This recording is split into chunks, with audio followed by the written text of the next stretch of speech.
Hello everyone. Welcome to my new podcast show, Habeeb Ikram's podcast show. I'm Habeeb Ikram, final year applied art student of SVCFA. Hey, this is the first time of internship of me school in Tihab, and now is the first time of my podcast. So, today's topic is artificial intelligence. That means AI. What I do. So, we have a guest, Teja. Welcome to my show. Thank you, Ikram. For my podcast. Thank you, Ikram. Hello everyone. I'm Teja Vardhan. So, I've been working as an consultant in AI and ML space for almost close to 12 to 13 years.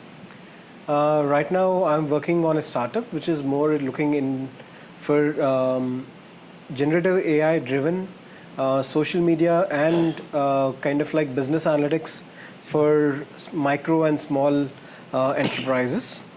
Wherein, because of the requirements in the current age of having a social media presence, a lot of the enterprises are struggling to bring themselves to the social media space. So we are helping them with generative AI driven solutions which will make it easier for them as well as quick for them to enter the social media space and keep themselves updated and for all their customers to access and understand the work they are doing. What are you doing in AI? So in AI, I have worked for quite some time to provide solutions to different clients in industries wherein we are looking at their business processes, finding ways to utilize AI tools to kind of improve their productivity, reduce some of their costs, trying to find ways to optimize the resources that they have. So I've been looking at AI in different aspects for different clients in different industries. Currently, what I'm trying to do right now, based on my own self-interest, was that how to bring AI into the creative space and make it accessible to relatively smaller organizations because they might not have access to the kind of resources, the kind of teams that are sometimes needed to utilize these AI tools to get the right outputs at a quick enough pace so that they can maximize the kind of returns that they're seeing on their investments that they're making. So, how much is investment for AI cost?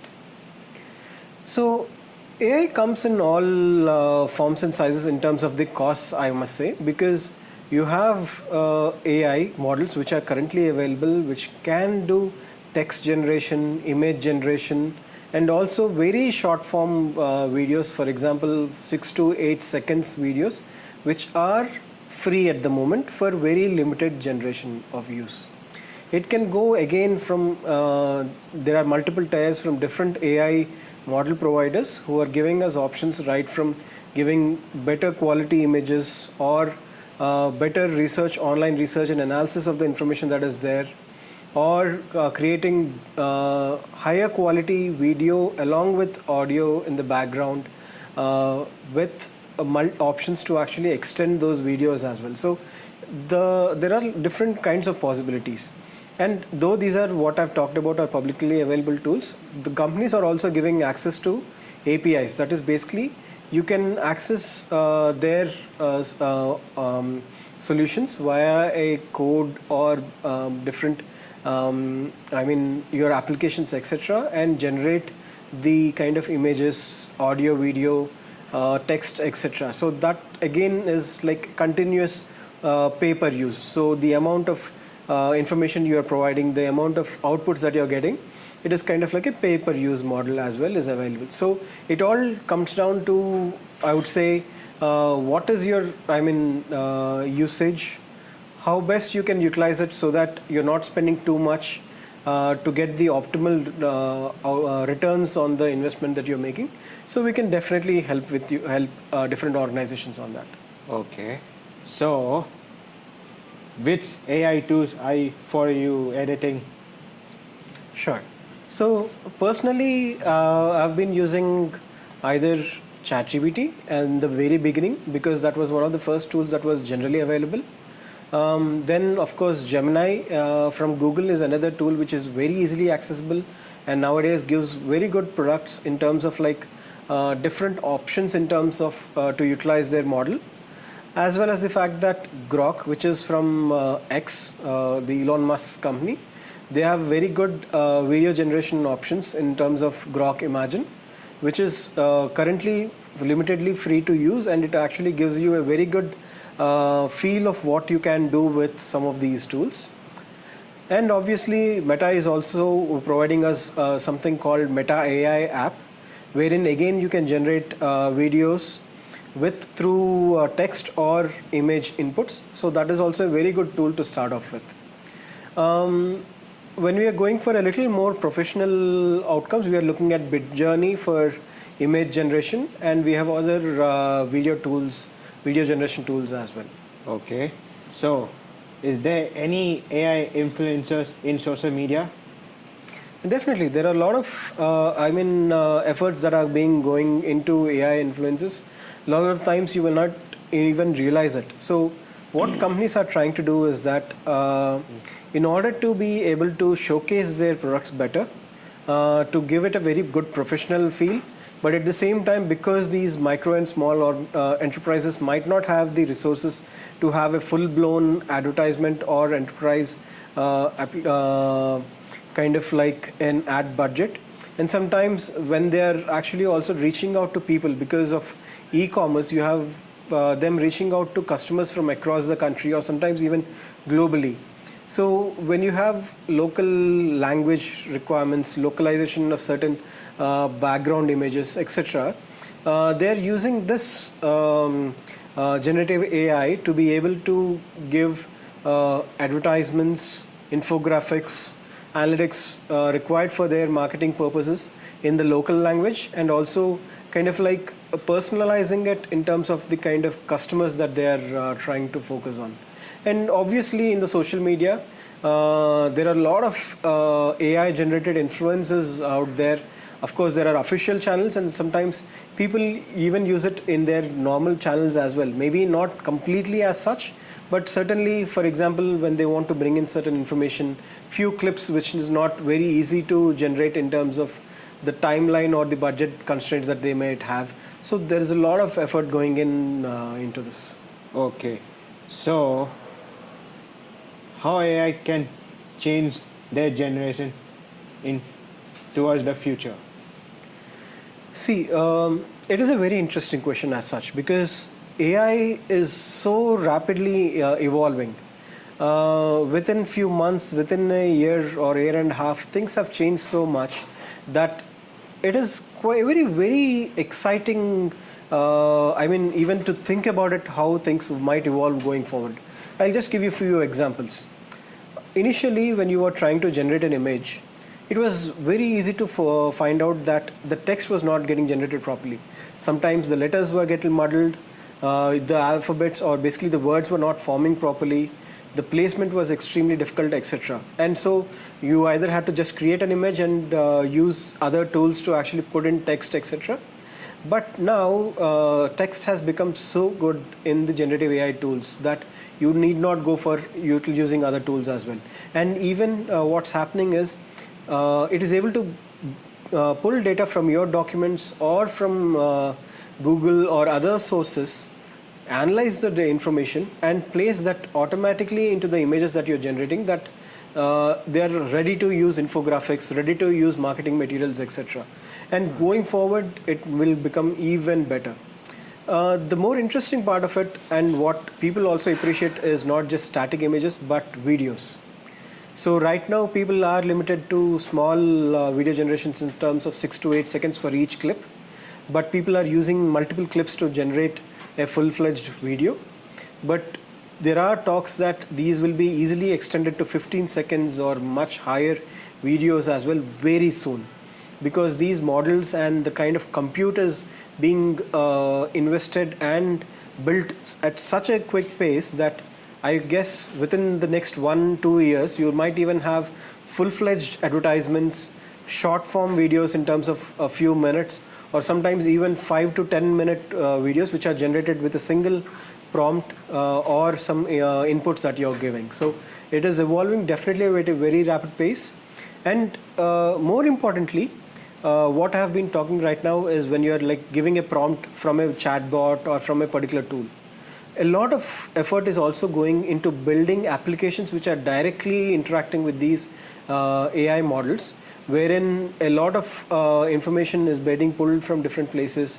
You have code that is being utilized to actually do batch processing or regular processing, wherein you can create creative assets at a very regular pace, as in wherein there is any trigger in terms of any change in the data, a new product has been launched, different things like that. So it is both ways, creatively how you are thinking about it, as well as the fact that engineering wise, how are you creating these next generation applications which can take advantage of these models to create marketing materials at a very fast pace and hyper localized for the kind of customers that you're targeting. So there's a very exciting space going ahead. Okay. So, what are the types of AI? That's again a good question. A lot of people are thinking that AI is a very generic term and everything is applicable to it. But what we can typically at a very high level, we can say there are two things, which is traditional AI or and the generative AI. How are these two different?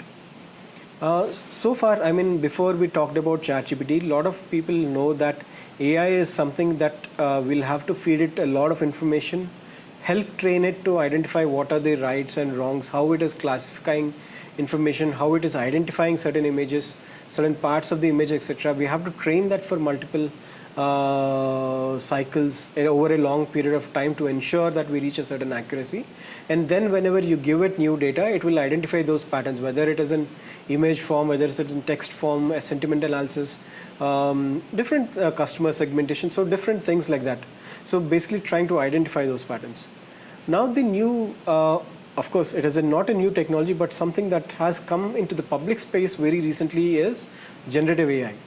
Basically what companies are able to do with this type of AI is that they are able to feed in large amounts of data, whether it is text, audio, video, etc.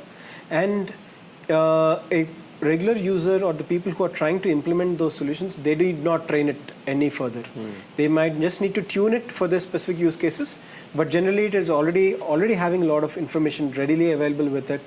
So when you're talking to it, it is able to identify those patterns or able to respond to you in human language or in images, understand the context behind the kind of information that you are providing it for any other information. So a lot of new things are coming up for sure. Okay. So, is AI can use de-age technology in films and TV? That is definitely another good question. So, de-aging technology has something that has been slowly improving. Generative AI is definitely at a place where it is able to do it. But again, there is a lot of kind of like, I would say, a lot of research or experimentation needs to happen because definitely now with the new models that are coming in, they're able to very well kind of like replicate the kind of images that you're seeing, giving it in and maintaining the kind of consistency that is needed for a full-fledged movie. That is what I'm trying to say is that when you have one clip that is being generated, you want the next clip that was also generated to have very similar characters and their facial features, the physical features, etc. If there are changes, the consumers will be immediately be able to find it out, catch it, and the viewing experience will get spoiled. So of course, de-aging is definitely possible, but it has to be kind of like tried and incorporated in small steps, so that they'll get the optimal results that are needed. And I guess it might take a little bit of time before it can be used in a full-fledged feature film and an extended sequence, etc. But I guess few shots, few scenes, small scenes definitely it can be done, and it can be done interestingly as well. It is not just like exactly kind of like de-aging what a person might have looked like few years back or some decades back, but kind of like create interesting ways wherein that person might have looked altogether different as a younger self. So I guess creatively it will give you a lot more options to try out. Okay. So, what are the difference between ChatGPT and Gemini? The fundamental difference definitely is the organizations who are running it. So basically, ChatGPT is from the organization OpenAI, and Gemini is from Google. And obviously, the differences will come in the ways they're approaching the training as well as how they're introducing those different models, right? So kind of like the input data that they have artistically, and also the kind of algorithmic choices they have made to kind of give the outputs that you see. So if you see, for example, Google or Gemini has been very successful in their very recent few months with Nano Banana, their image generation model. Why? Because it has maintained consistency. There are even the text and also the other capabilities that are baked in. So it has been able to do that. But ChatGPT, in a different sense, has been having an advantage in terms of this artistical style and capabilities, which the general public have been able to use it more often. So I would very frankly say it is like more your artistic choice, the kind of final images or the applications that you want to use it for, that will kind of like make the differences, because these are still evolving models. So a person who is a creative will definitely have to kind of like keep trying these models, see what suits their artistic style and the kind of end targets that they're trying to achieve, and based on that they'll have to go ahead with these models. Okay. How AI is better than human brains? So yeah, I mean, of course, there's a lot of discussion that always happens that obviously AI can never replace a human.